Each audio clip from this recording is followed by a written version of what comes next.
Hello everyone, कैसे हैं आप सब।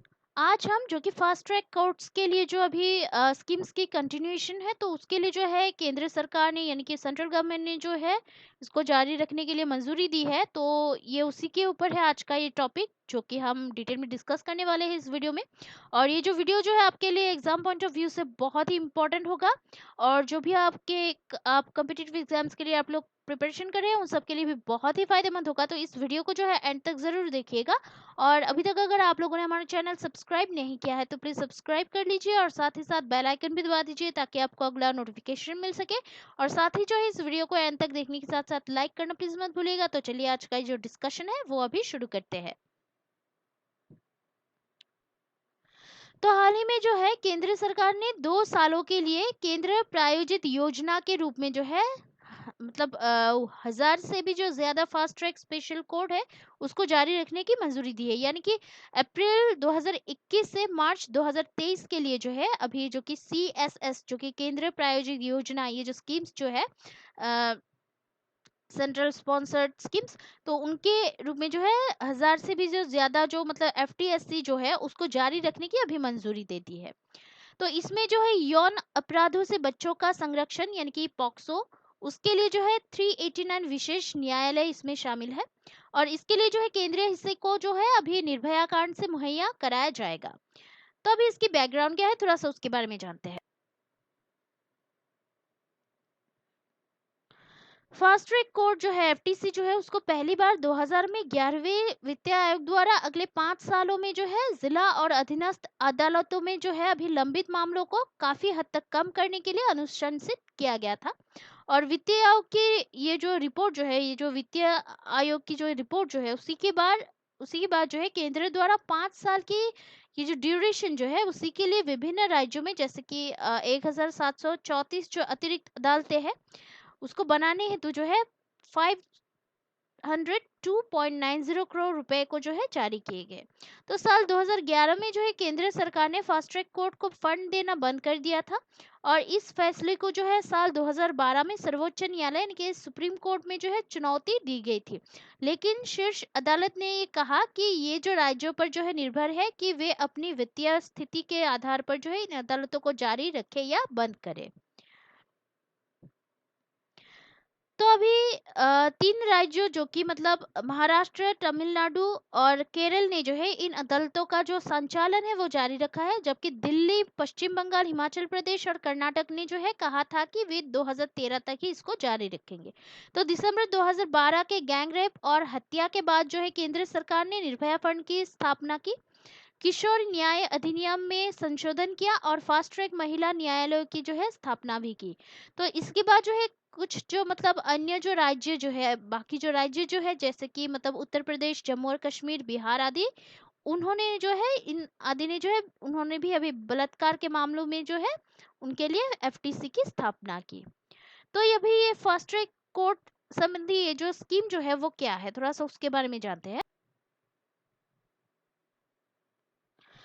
तो साल 2019 में जो है गवर्नमेंट ने भारतीय दंड संहिता IPC के तहत लंबित दुष्कर्म के मामलों और पॉक्सो अधिनियम के तहत जो है अपराधों की शीघ्र निपटान के लिए जो है देश भर में 1023 फास्ट ट्रैक कोर्ट यानी कि FTSs स्थापित करने की जो है ये स्कीम जो है उसको मंजूरी दी थी।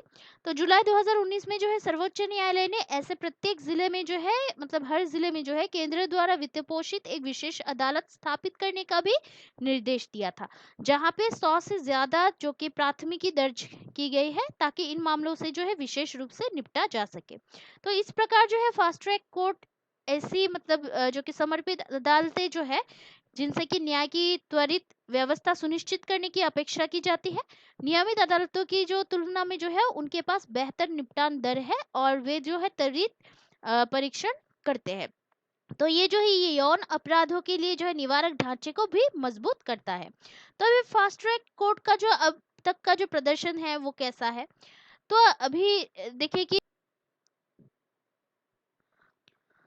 इनका जो प्रदर्शन जो है अब तक आवश्यक लक्ष्यों को प्राप्त करने में सफल नहीं रहा है। नेशनल क्राइम रिकॉर्ड ब्यूरो के अनुसार साल 2019 के अंत में जो है दुष्कर्म के लंबित मामलों की दर मामले जो है ये जो दर जो है 89.5% और दोष सिद्धि दर जो है 27.8% थी, यानी कि साल के अंत में जो है लंबित मामले मुकदमे के लिए कुल मामलों के जो प्रतिशत के रूप में है तो ये इतने थे। तो पॉक्सो अधिनियम के तहत जो है साल के अंत में जो है, यानी कि साल की जो एंडिंग जो है उसमें जो है 88.8% मामले जो है लंबित थे, और जिन मामलों का जो निपटारा किया गया उनमें से 34.9% मामलों में दोष सिद्ध हुए थे। तो फास्ट ट्रैक कोर्ट से संबंधी और जो मुद्दे जो है वो ऐसे है कि जो कि मतलब अवसंरचना का अभाव, यानी कि फास्ट ट्रैक कोर्ट नियमित अदालतों से अलग तरीके से काम नहीं करती है, और ये जो है जिला न्यायपालिका के किसी भी अन्य कोर्ट हाल की तरह ही है। मामलों को जो है तेजी से आगे बढ़ाने में सक्षम बनाने के लिए जो है कानूनी प्रक्रिया में कोई भी विशिष्ट बदलाव नहीं किया गया है, और इस व्यवस्था के तहत जो है आवश्यक लक्ष्यों को प्राप्त करने के लिए महत्वपूर्ण सहायक जो कि बुनियादी जो अवसंरचना जो है उसका अभाव देखने को मिलता है। तो कोई स्पष्ट जनादेश नहीं है कि फास्ट ट्रैक अदालतों को जो है किस तरह के मामलों की सुनवाई करनी चाहिए, इससे संबंधित कोई स्पष्ट आदेश नहीं है। उदाहरण के लिए जो है निर्भया फंड के तहत स्थापित फास्ट ट्रैक अदालतें स्पष्ट नहीं थी कि लिंग आधारित हिंसा जैसे कि इव टीजिंग, सड़कों पर उत्पीड़न या घरेलू हिंसा के सभी मामले उनके दायरे में जो है आते हैं या नहीं। तो फैसले में जो है देरी, ये भी एक कारण है। जैसे कि एक अध्ययन से पता चला है कि गवाहों की जो अनुपस्थिति के कारण जो है देरी को स्थगन के मुख्य कारणों में से एक के रूप में देखा गया था। देरी का एक अन्य जो कारण जो है वो वकीलों द्वारा मांगे गए स्थगन है। तो देरी इसलिए भी हो सकती है क्योंकि कई बार जो है फास्ट ट्रैक कोर्ट के फैसले को जो है उच्च न्यायालय या सर्वोच्च न्यायालय दोनों में चुनौती दी जाती है। देन उसके बाद आता है न्यायाधीशों पर जो है कार्य का अत्यधिक भार, यानी कि काम का जो है ज्यादा से ज्यादा उन पर उसका प्रेशर रहता है। यानी कि न्यायिक अधिकारियों की जो है वो भी संख्या कम है, लेकिन उनका जो इसलिए जो है काम का जो प्रेशर जो है क्या कम ज्यादा है, तो उसका प्रेशर ज्यादा है। तो वे जो है कमोवेश सत्र न्यायालयों के न्यायाधीश होते हैं जिन्हें की फास्ट ट्रैक अदालतों की अतिरिक्त जिम्मेदारी भी दी जाती है। तो ये जो वजह जो है, ये मतलब अभी तक फास्ट ट्रैक जो कि कोर्ट में जो है इससे रिलेटेड कुछ मुद्दे थे, इश्यूज थे।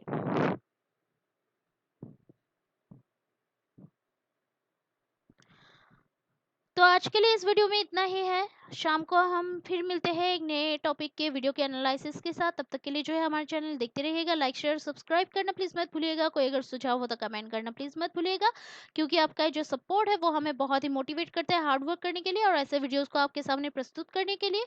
क्योंकि ऐसे वीडियोज को बनाने के लिए हमें बहुत ही रिसर्च और परिश्रम की जरूरत होती है। तो आशा करती हूँ हमारे परिश्रम को आप लोग सपोर्ट जरूर करेंगे, और ऐसे ही हमारे वीडियोस को लाइक शेयर और सब्सक्राइब करते रहेंगे और लाइक करते ही रहेंगे। तो please keep supporting us and keep watching our videos, like share and subscribe. Take care, जय हिंद।